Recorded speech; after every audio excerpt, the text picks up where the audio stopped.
We've grown up like nobody wants to see your mistakes. Nobody likes them. Nobody likes them. Nobody approves of them. Nobody's gonna give you a reward for them. Like, if anything, you're gonna get shamed. You're gonna get disciplined. You're gonna get all the guilt, like all these things like that are negative. Like you've been conditioned to be like, there's no way I'm gonna be vulnerable with anybody. Like you said, like you haven't been shown what healthy vulnerability looks like.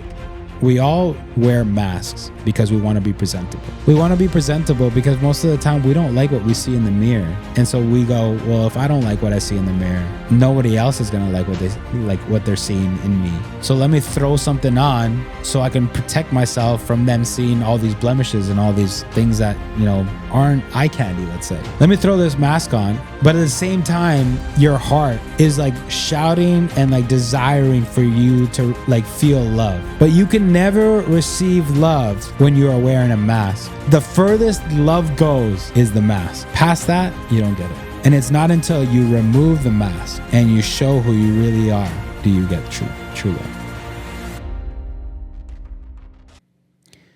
Welcome back to the Better Everyday podcast, where we are unlocking our best self one episode at a time. My name is David Garcia, and this is my beautiful wife, Grace Garcia.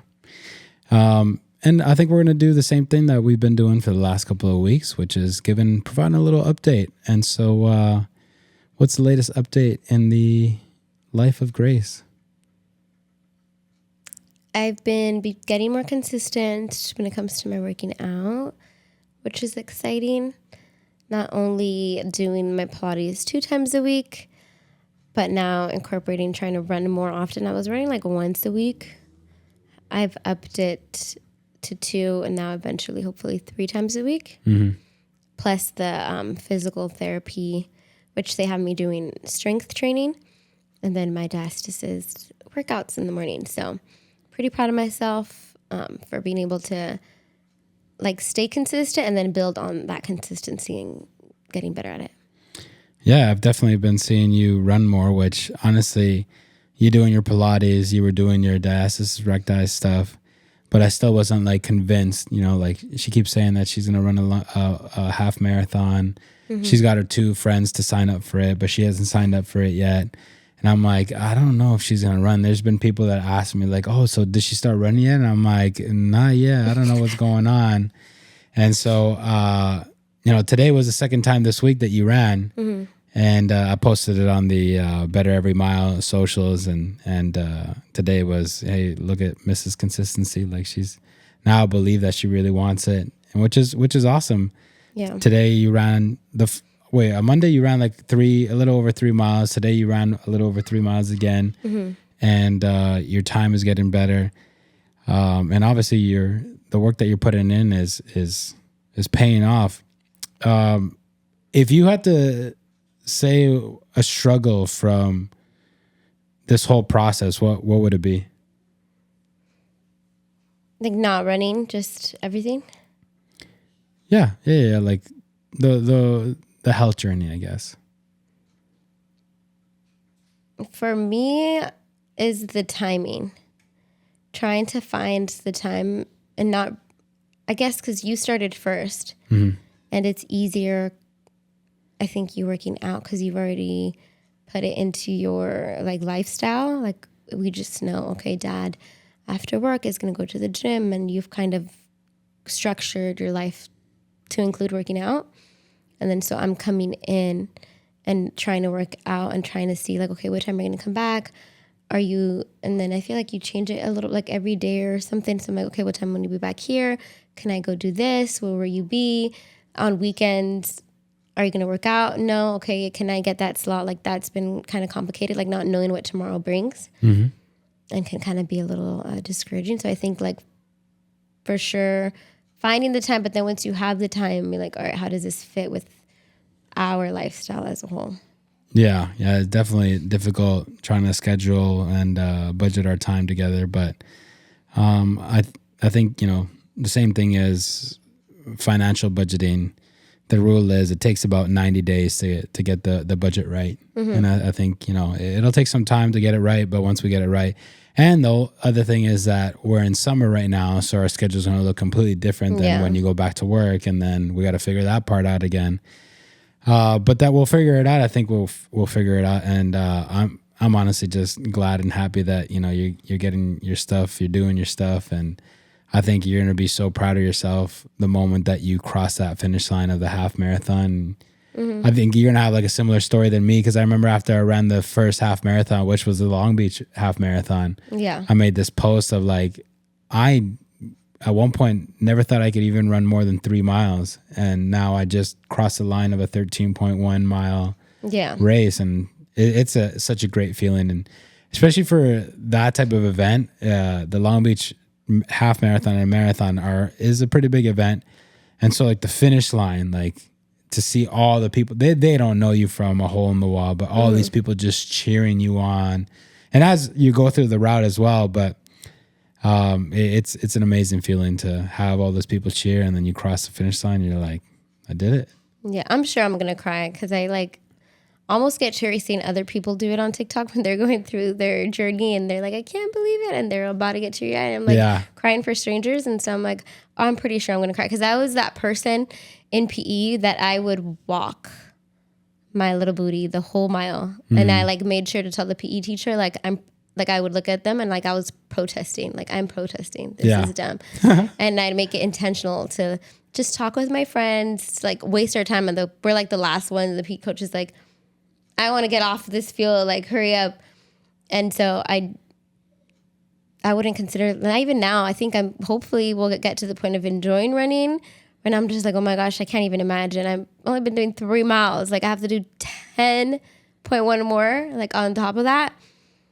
And so, yeah, it definitely seems something that it's far away, but I'm sure, again, little by little, I'll get there. And so I'm sure it'll be like an overwhelming feeling of like, oh my goodness, like what did I just accomplish? Yeah.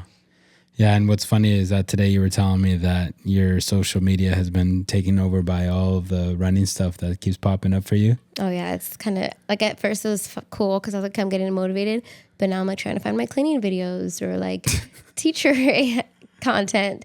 And I'm like, what the heck? I just see running. It's the best type of content. But then right now I told myself, because right now, again, I'm in summer, so my budget is a little bit tight. And it's annoying because you see them and they're like, oh, you should get these shoes. And it matters the shoes you wear. And I'm like, oh my God. And my head, like thinking about my feet, like I feel like they're starting to hurt. I'm like, maybe it's in my head.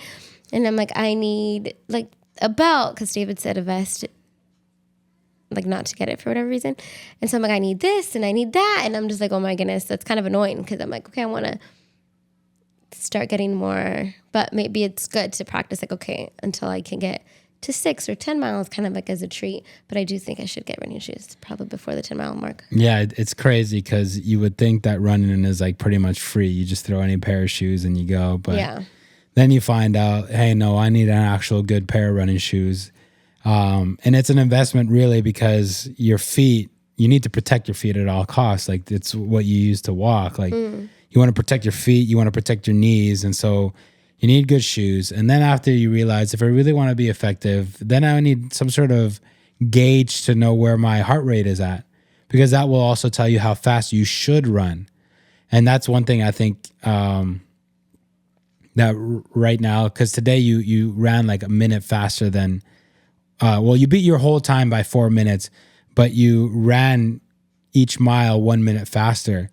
And I was like, don't go too fast. And you're like, no, I could do it. And it's some of us have the mentality of like, just push as hard as you can every single time, but that's actually counterproductive. So it's better to run slower at the heart rate that you should be running at. And that also kind of like tunes your mind to where you're talking about like, I'm running 3 miles and how am I going to run another 10? It's in those moments when you do those slow, easy runs where you're like, oh, I feel like I could do this forever. And that's when you're like, I feel like that's how I fell in love with running.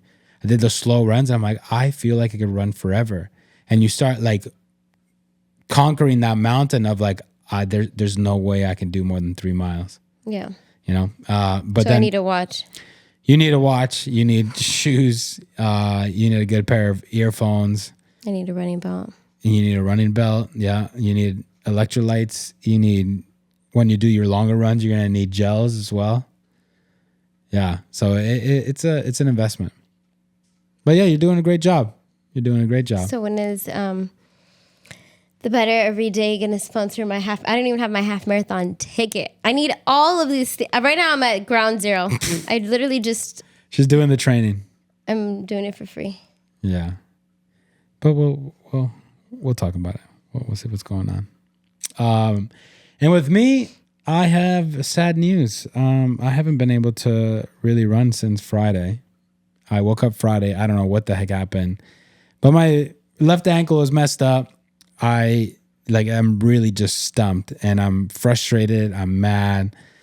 I'm demotivated. So Friday I wake up and it feels like, weird. Like I can't flex it up or down. I know what a rolled ankle feels like. This is not a rolled ankle. I went out for a run on Thursday, felt fine. So I have no idea what it is. Then I'm like, oh, maybe it's like one of those things that it just lasts for a day. So Saturday I woke up and I still kind of felt it less. And I'm like, no, there's something definitely wrong here. Sunday I wake up, still feel a little bit. Monday I wake up, I'm like, oh, it doesn't feel too bad. Let me go for a run and see. And I was supposed to do a nice easy run, but I came out too fast and I did 6 miles. At the end of it, I'm like, oh, I don't really have pain, but it did get shin splints. And then I talked to my doctor, ChatGPT, and it told me like, oh, you got shin splints because your ankle is still messed up. And so your body naturally is trying to protect your ankle and it changes the way that you're running. And that's why you got shin splints. I'm like, okay, that makes sense. And then Tuesday rolls around and it's hurting. And today it was messing with me a little bit. So I've been icing it. I've been elevating it. I ordered a brace that was supposed to come yesterday. It didn't come yet. But yeah, it's demotivating because I am highly motivated by progress. And that's why I feel like that's why I'm so like data driven. I have everything and I need to see progress. When I don't see progress, then I get demotivated. And when I get demotivated, I'm like black or white. We've talked about it here before. And so I'm not like, oh, he's getting a little gray. It's like, no, like if I'm not seeing progress, if I'm at a standstill, if I'm losing patience, I want to throw it all away. Like I want to have like a whole jar of cookies. I want to have some ice cream. I want to just like screw the nutrition and all the discipline and everything. And so that's where I'm at right now with the mental battle of, no, David, keep going. Find ways to work out. Find ways to burn calories. Try not to lose all the gains that you've made in running.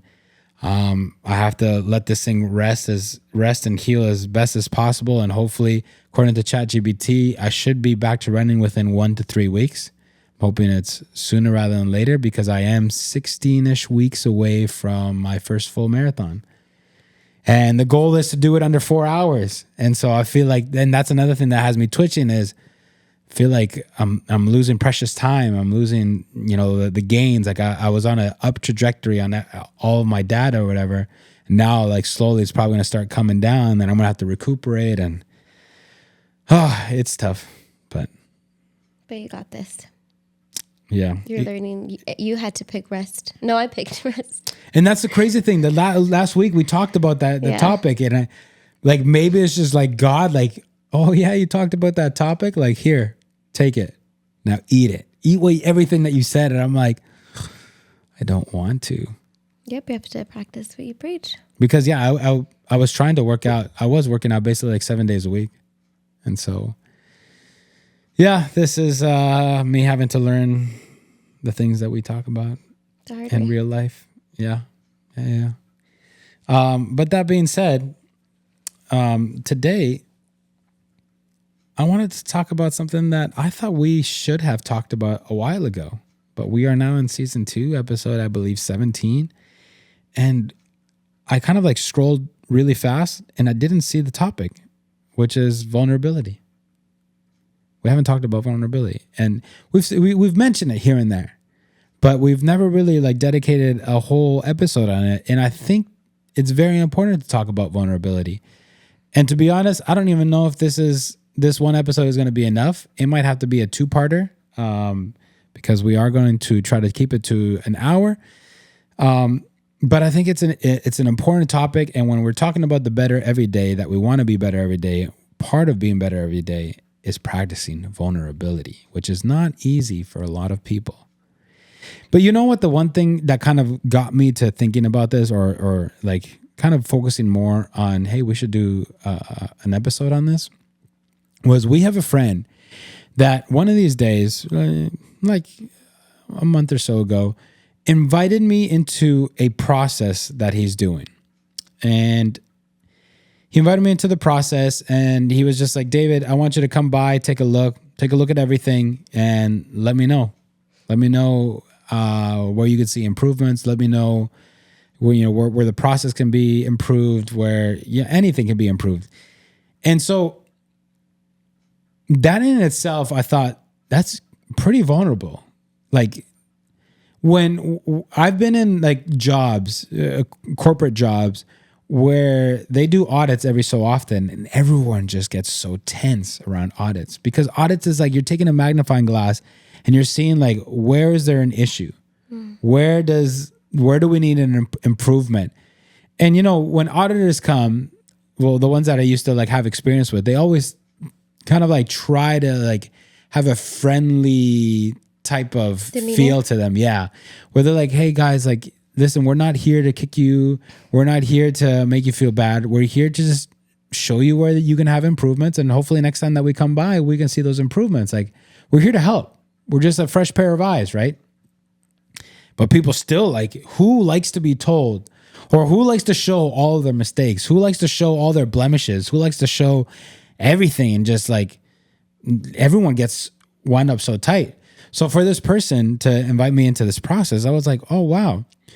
But the other thing that I noticed was the moment that he invited me into this process, and this might just be me, and so I'm kind of maybe overgeneralizing it, but when he told me to, like, when he invited me part of the process, I got emotionally invested.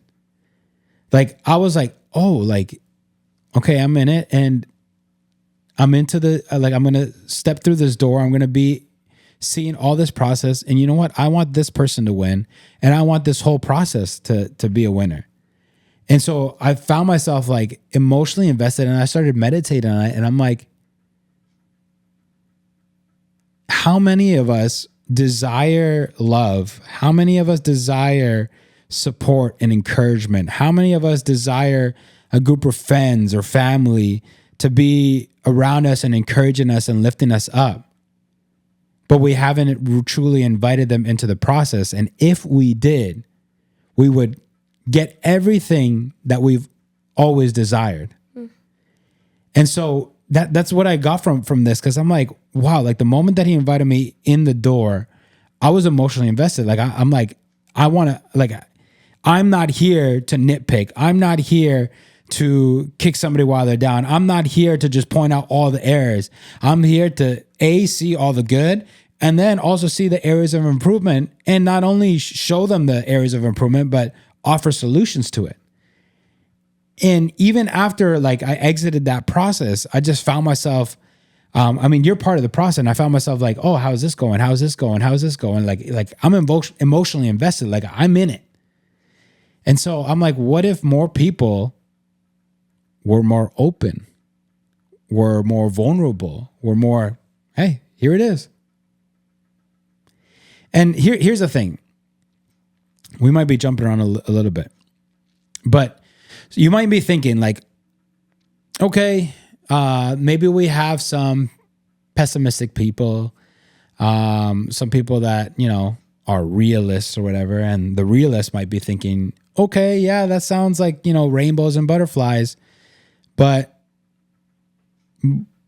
what about opening it up to the right people? Like, who do you know who the right people are? Because how many of us have experienced something through childhood or older when we have shared something and it's been used against us, right? And then they go, well, that's why I'm never vulnerable, because it always gets used against me, and I'm done, right? Like, for example, me and you, I remember at the beginning of our marriage, we were pretty toxic. We would open up to each other, and then when we would get in a fight, everything that we opened up about, we'd throw it in each other's face. And that was super toxic. But we've learned, we've matured.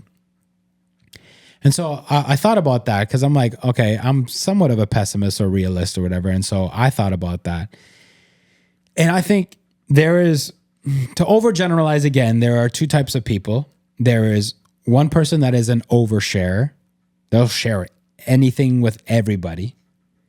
And then there's the person that's more of like a turtle. Like every time they see somebody, they just hide into their shell, right?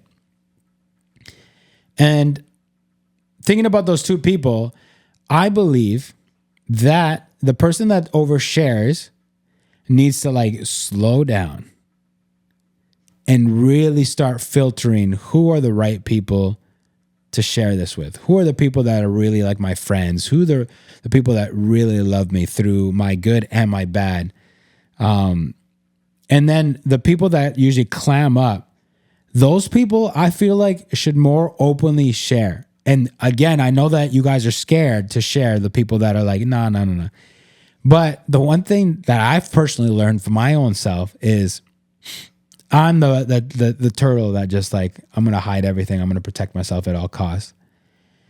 But the one thing that I've learned is that through the way that I have been, there isn't much people left.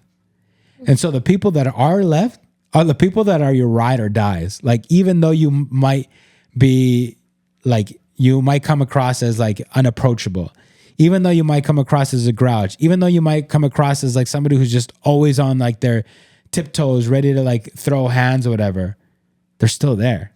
And so those clearly are the people that are there in the good and the bad. But my point is, vulnerability is so important. And we read a book called The Cure, and I believe it is by John Lynch. And that opened up my eyes towards vulnerability in an amazing way. There's a part in there that talks about masks.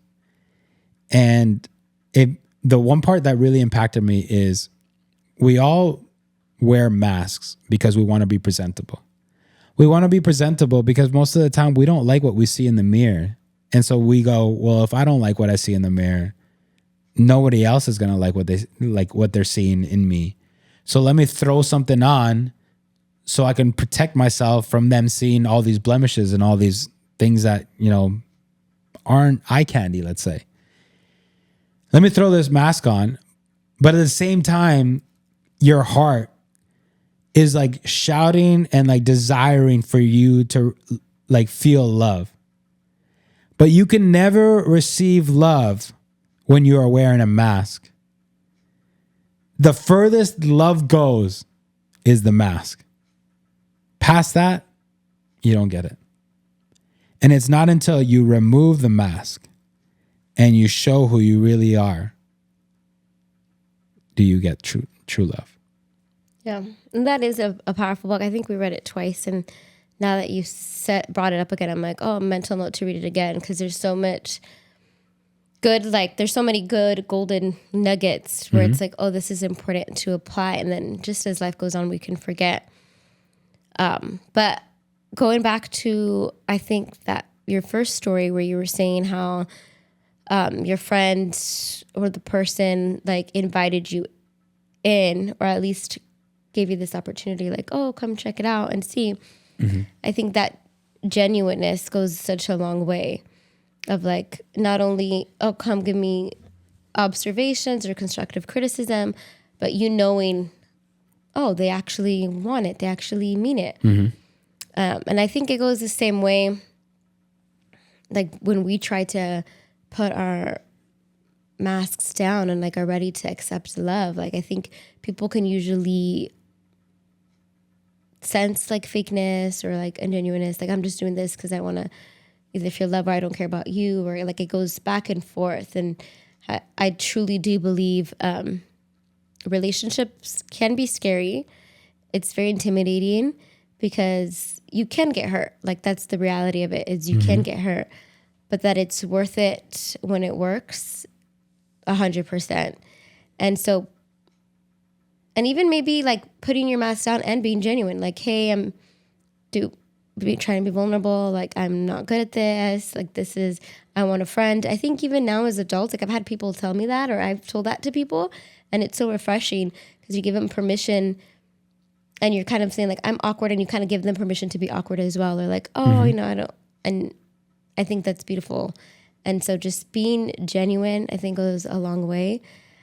I think getting over that fear, asking the Holy Spirit for discernment, because it is so true. There's so many people that maybe they've hurt you in the past, like over and over again, or they're not good people. Like I'd like to hope that everyone is a good person. I'm usually like on that optimistic side, like everyone has good in them, but ask the Holy Spirit for discernment, or just be, and hopefully you can get in a point where you're so sure of yourself that if they use it against you, you're like, that's cool, but like it doesn't affect you because you're so rooted in who Christ says you are, and your close friends who truly know you because you've been vulnerable, know your heart. But yeah, I do for sure can see why that first removing of the mask is so foreign. You haven't done it before. You start feeling things that you haven't felt before, like this fresh wind. Like, what is that? That it can be scary, but embrace that uncomfortability. Yeah. And I think, again, speaking from life experience, and this is something that I found out about myself recently. So I as I've stated before, I went to therapy, right? And, you know, we were talking with the therapist, and I said to him, like, I feel like I've been vulnerable. And he kind of just told me, like, no, you have not been vulnerable. And like in my mind, in my heart, I was like, no, I feel like I've been vulnerable.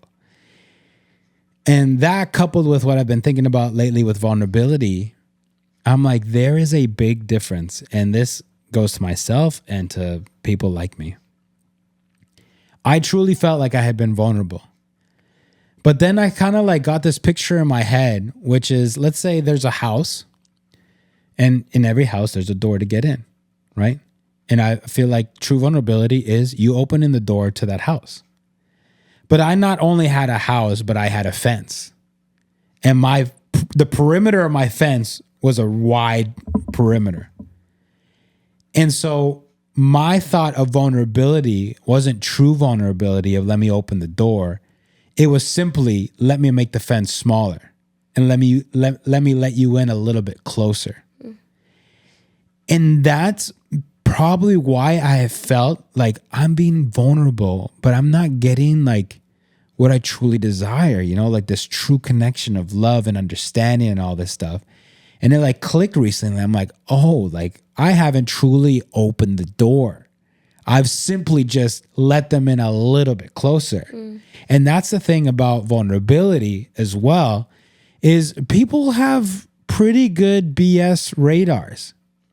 People have a good radar if you're being genuine or not. And I feel like maybe people had that radar on me and they're like, yeah, you sound like you're being vulnerable, but I don't feel like a true connection between me and you. Like, yeah. I feel like you're still protecting a lot of like you're not letting me in, basically.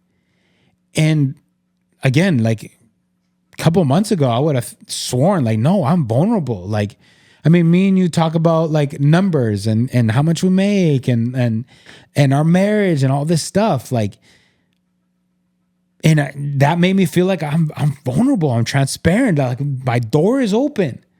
But like through therapy, like I found out, well, there's what I found out or what I told the therapist is like, you know what? When I think about transparency, I feel like from marriage forward, I've been pretty transparent. But from before marriage, I don't feel like I've been very like transparent or vulnerable like about my process. And I learned how to be more vulnerable with the therapist, and like we opened up a lot of cans of worms and stuff. But that's another thing that we need to like watch out for.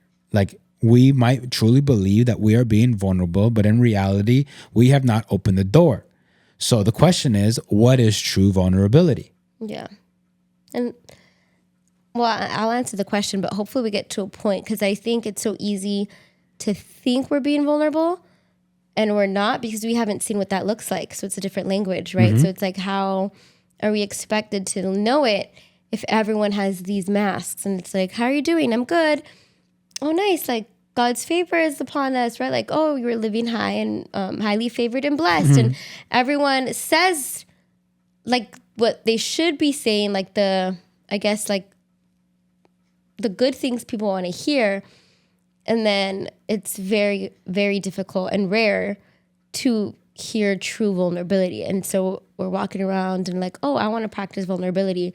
And maybe we get to, it's progress, but maybe we just get to that tip of the iceberg where there's still so much more. And we, how you said, really haven't unpacked it, really haven't opened that door.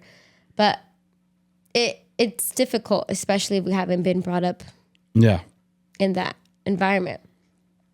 And I have to like ask myself, like, because same thing, I feel like I'm pretty transparent. Like if anyone were to ask me anything, I feel like I don't think I'd lie or like protect myself. Like I'm pretty good at, how would they say, like airing their dirty laundry out. Like I've always prided myself, and no, I don't mind.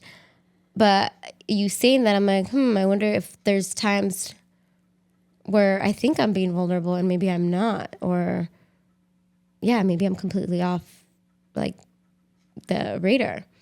Because for me, vulnerability is like sharing what you truly feel or what you're going through, not being worried that it's too harsh for that person to hear, not being worried that it's going to be awkward. Like sometimes it's like, oh, they might not have the time to deal with it, so I'm just going to say I'm good. Or it might be like a pity party and I don't want that. Like you always think about how is it going to make them feel? And so out of, at least for me, like people pleasing or like maintaining this like false harmony or peace, I'm like, oh, good, right? And then I think true vulnerability is not thinking about that. Like I'm going to share what I'm going through, what is difficult for me, and you're putting it out there, regardless of how they might like respond or not. I don't know. That's what I think it is. Yeah, I think vulnerability is allowing somebody through the door to see everything that's in the house. And I feel like when somebody asks, oh, how are you doing? Again, this is all about the fence and the door. Because I feel like when somebody asks, how are you doing? You're like, I'm going to practice vulnerability. Sometimes we like to control the narrative. And so we're like, well, here's a little taste of vulnerability, but I'm not going to give you the full story. And so it goes to, oh, I am being vulnerable. But really all you're doing is, you're bringing the perimeter of the fence a little closer to the house. Yeah. But have you opened that door? And that's the thing. Like many of us, I think, I feel like a lot of times it always goes to childhood. We've grown up like nobody wants to see your mistakes. Nobody likes them. Nobody likes them. Nobody approves of them. Nobody's going to give you a reward for them. Like if anything, you're going to get shamed. You're going to get disciplined. You're going to get all the guilt, like all these things like that are negative. Like you've been conditioned to be like, there's no way I'm going to be vulnerable with anybody. Like, like you said, like you haven't been shown what healthy vulnerability looks like. And I believe what healthy vulnerability looks like is here's all of me. And for the other person to be like, despite of anything that I see, I still love you. Despite if you have any sort of addiction, I still love you. Like, and that's where I go into like, okay, I've had a couple of instances now in this last year where people have like reached out and was like, hey, can we talk? And, and never once have I heard a story or have heard somebody's life and gone like, dude, like, first of all, you're wasting my time. I'm hearing a bunch of all this garbage that you're doing in your life. Like, why am I here? Not once. I believe in true vulnerability and in a healthy vulnerability is, dude, like, here's my life. Here's like, this is messed up, dude. Like, and for the other person to be like, first of all, I just want to remind you that you're loved by God. Yeah. That I love you no matter what.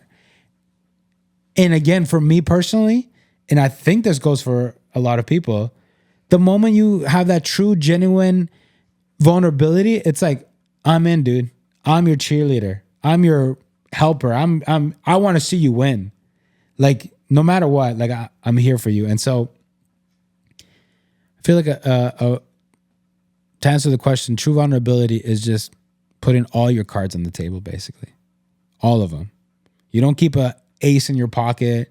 You don't keep a king in your pocket. Like, you're not hiding anything. You're just like, here's what it is. I have a question. clarifying question, because as you were talking, I like imagine, I don't know if anyone, I'm sure people are going to relate to this, but like you go to work and you know you're not going to be there for a long time, like, or it's not your career. And so there is friends there, like they're coworker friends. Like you don't see them outside. No one knows them from your outside circle. They don't know you outside of work. So they're strictly work friends. And you just like vent, tell them everything about your life, like everything, all your drama, things that you wouldn't tell like a sister, because the sister would be like, what? And you're with him and why? You know, like things that you wouldn't tell your best friend because they're so intertwined with the rest of your life. Like you just let it all out to this coworker friend because it feels good and they do the same. And it's just like like a relationship. Like what's the difference between that and true vulnerability? Or I guess, is there a purpose to vulnerability versus like a purpose to just like get your hair done and tell your hairdresser like everything that's going on in your life? No, I believe that one of the purposes of vulnerability is connection. I believe when people don't practice vulnerability, those are the people that feel lonely.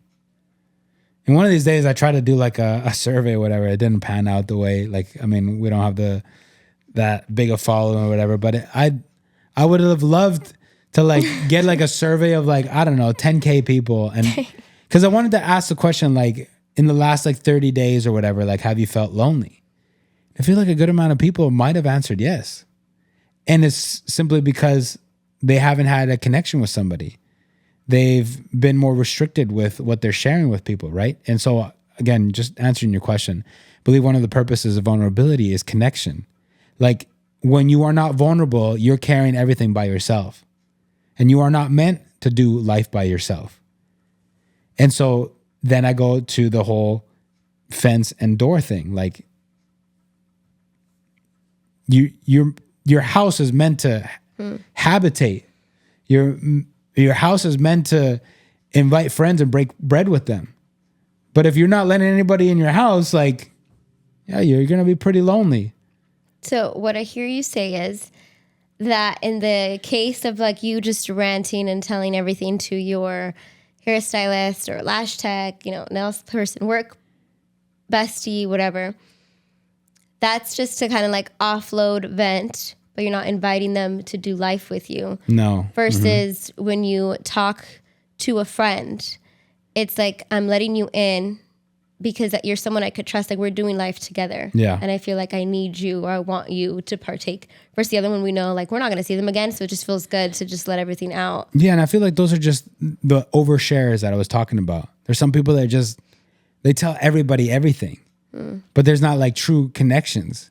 And then they go around like, I'm super vulnerable, but like, I don't feel love. I still feel lonely. It's like, oh no, you need to like filter it down. You need to slow down. You need to stop oversharing and you need to start seeing like who really is there for you and then share with those people. And for sure, I think like some requirements of maybe asking yourself, is this the person that I can overshare with? Is again, do you see them in your life?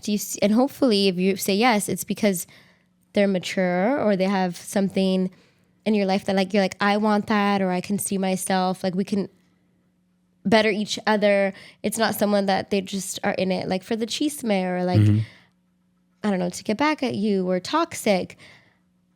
I do think that comes with like maturity and age where you're like, okay, is this just a friend that you've been kind of not dragging from high school, but just, you know, like we have nothing in common, but we're just like besties since we were young? Or is this a friend that you see like, no, we're doing life together. Like I aspire this aspect of them and it's iron sharpening iron. Like those are the people that you want to practice vulnerability with and not the prior. Yeah.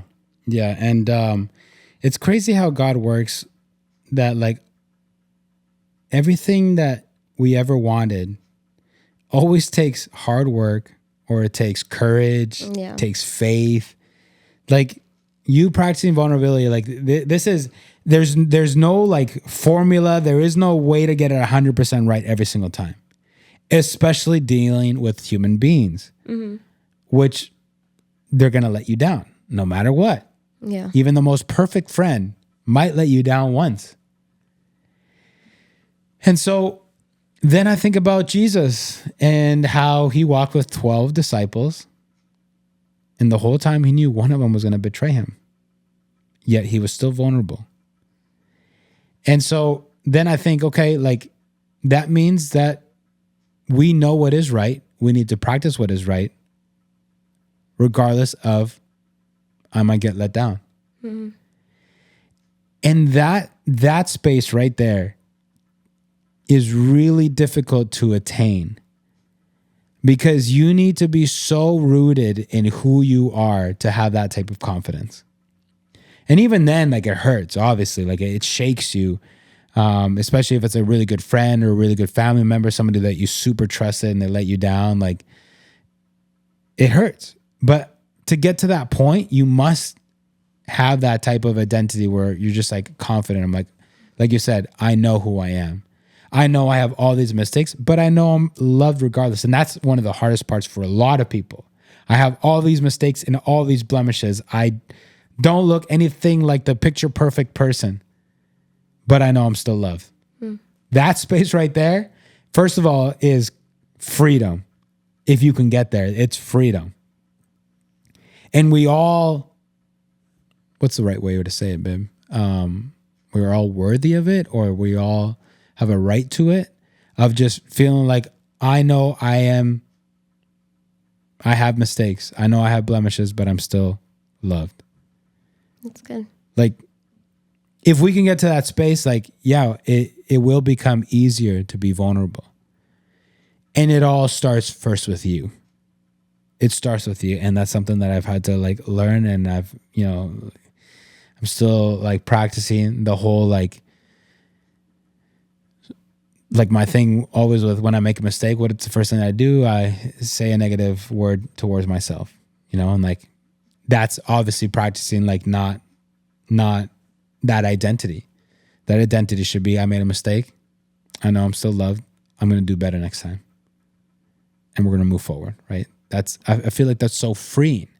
And then when you do that, then you get another level of freedom when you can be vulnerable with somebody and be like, walk with me, help me.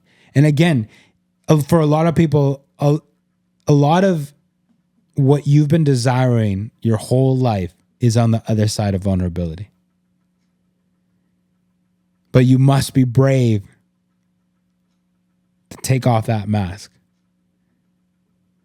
And it's scary because, again, you might not like what you see in the mirror. So automatically you're just like, if I don't like it, nobody else is going to like it. But especially when you have those type of thoughts, you need somebody else's perspective. You need a loving person's perspective for them to look at you, all of you, and be like, I still love you. And to remind you, God still loves you. Like I was sitting with somebody this past week and it was that exact thing. They just needed somebody else's perspective to remind them of truth. Because a lot of times when you're by yourself and you got all these thoughts going through your mind and you haven't been vulnerable with anybody, you haven't been open with anybody, the only thing that you have is your own thoughts. And your own thoughts sometimes are treacherous, especially when you haven't worked them out. And so you could be tumbling down this freaking mountain and you're just believing all these lies to be true. Then you end up practicing vulnerability with somebody else and that person speaks the truth over you and you're like, there's a ray of sunshine in my life where I did not have it before. Because this person is now giving me that fresh pair of eyes where they're not worried about my blemishes. Right now, they're worried about speaking truth over my life because I've been sitting here believing lies to be true. But that situation doesn't happen until you are brave enough to be like, I need to be vulnerable with somebody. And practicing vulnerability, I think first should be done with God.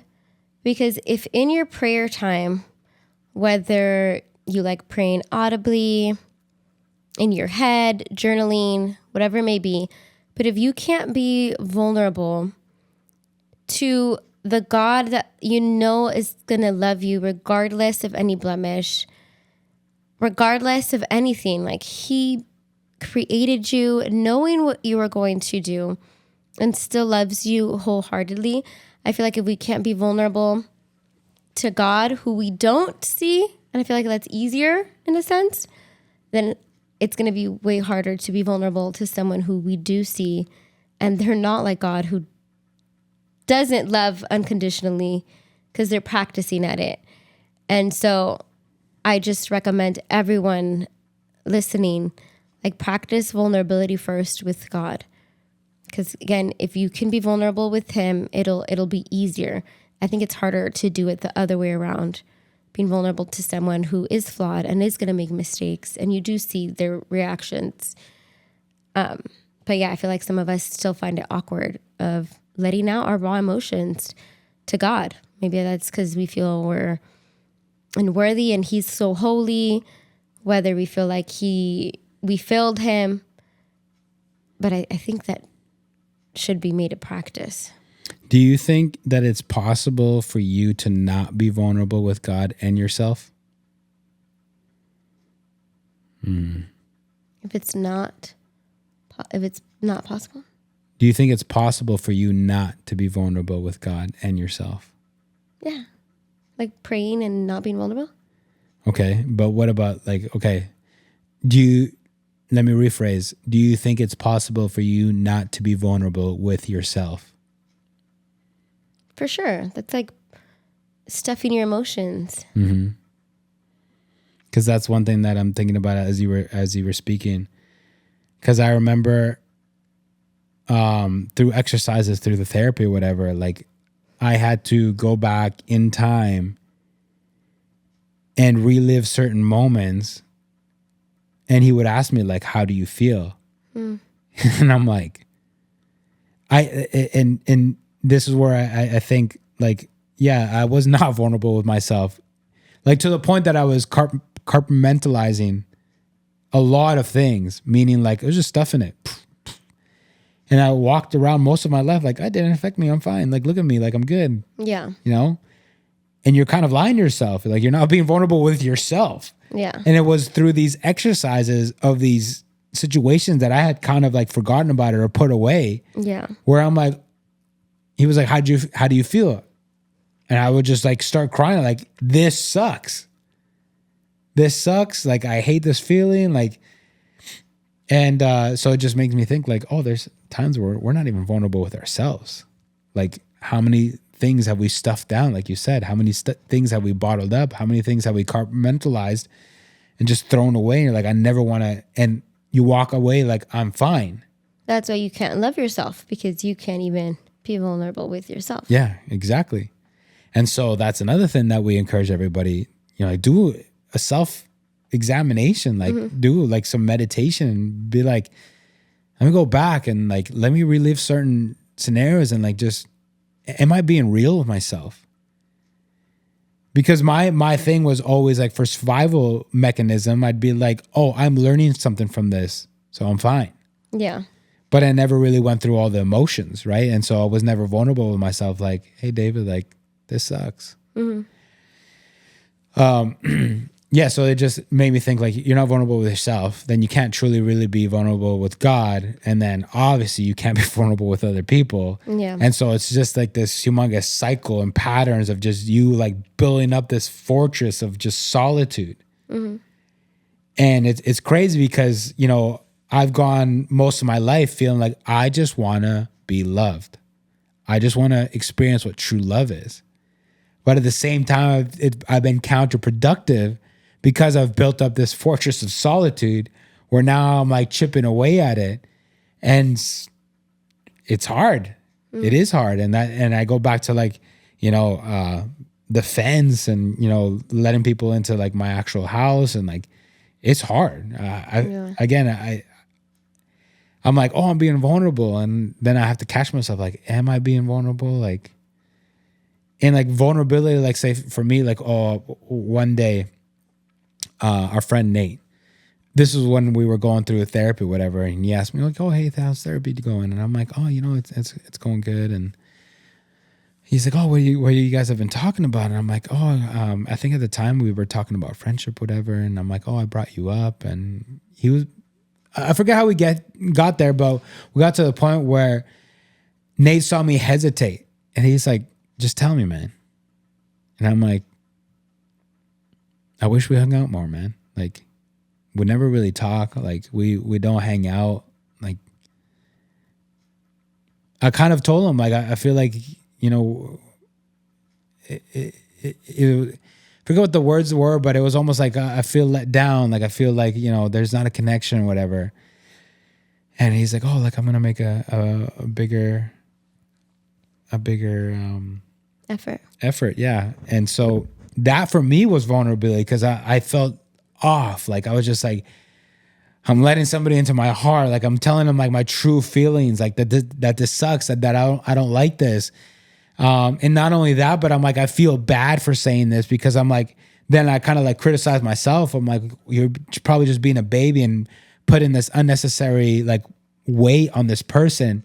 And like, as I was talking to him, I found myself like trying to talk myself out of being vulnerable. And I don't really know if that's out of like me protecting myself or me truly being like, he doesn't deserve this or whatever. Yeah. But it's not easy. Vulnerability is not easy. In the short term, it is much easier for you to protect yourself. But in the long term, if we're talking about 1%, if we're talking about a plane, because Atomic Habits talks about this, and that's the whole analogy about the 1%. If a plane is taking off and you change the degree of where it's taking off by 1%, in the short term, you don't see much difference. You're like, oh, this plane is still going where it needs to go.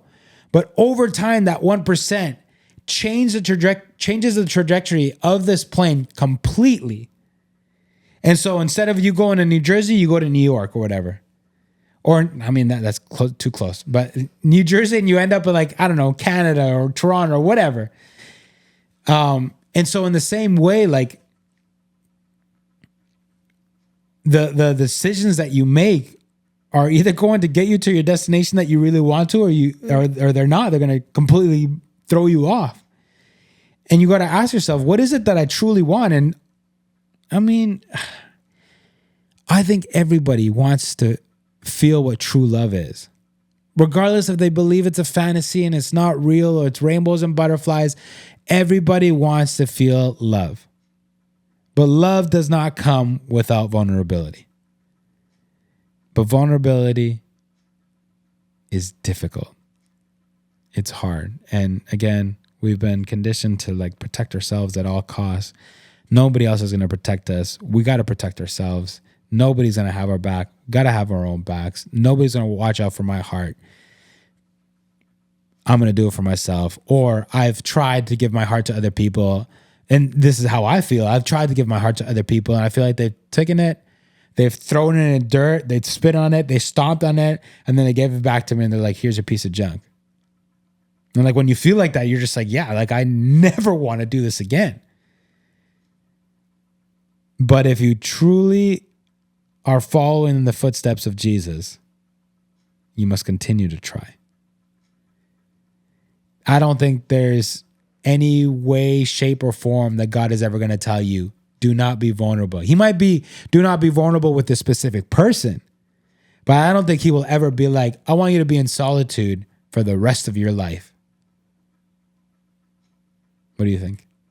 No, I agree. And I think even part of being a Christian, like loving our neighbor, like showing the love of Christ to others, it requires vulnerability, because they might, how you said, look at that love and say, thanks, but no thanks, or not even be that well-mannered and just straight up like spit at you for trying to, again, do the right thing and love on them. Mm-hmm.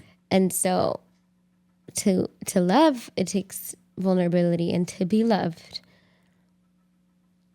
it's going to take vulnerability as well. So the key takeaways from today: everything that you've ever wanted in regards to love is on the other side of vulnerability. You want support. You want help. You want somebody that's emotionally and time-wise just invested, that you feel like they really, truly care about you. That's on the other side of vulnerability. We need to practice vulnerability. We need to practice it not only for you reaping all the rewards of what comes with vulnerability, but we also need it to be able to show and practice, here's where I'm at completely. And again, regardless of all my blemishes, know that I am still loved. Because that's one of the most difficult things that we could do with just walking in life, is to make mistakes and know that you are still loved. Make mistakes and know that there's still a better tomorrow. Make mistakes and know that somebody's still rooting for you or encouraging you or giving you words of truth or giving you that fresh pair of eyes or that perspective that you need to be able to see truth clearly. Because so many times when we're by ourselves, we do not see clearly. We're fogged up. It's dark. There's shadows. Like there's things that don't allow us to see clearly. And so I want to encourage you guys, practice vulnerability. If you are an oversharer, slow down, filter out the people, and know who you should be trusting with that vulnerability. For the people that are more like turtles, if you're anything like me, you have maybe a handful of people that you can count on one hand that have stuck around for so long, regardless of if you've made them mad or if you've hurt them, they're still there. I would say trust those people, because those people have already proven that they love you through thick and thin. And to be able to gain that confidence, you must know that there is nothing that can separate you from the love of God. That you are loved no matter what. That there is grace, mercy, and forgiveness that is offered to you. And if you can accept that, and then you can start accepting yourself, then you will grow in confidence. You will be rooted in Christ, and you will be able to more easily be open with and vulnerable with others. Also, check yourself.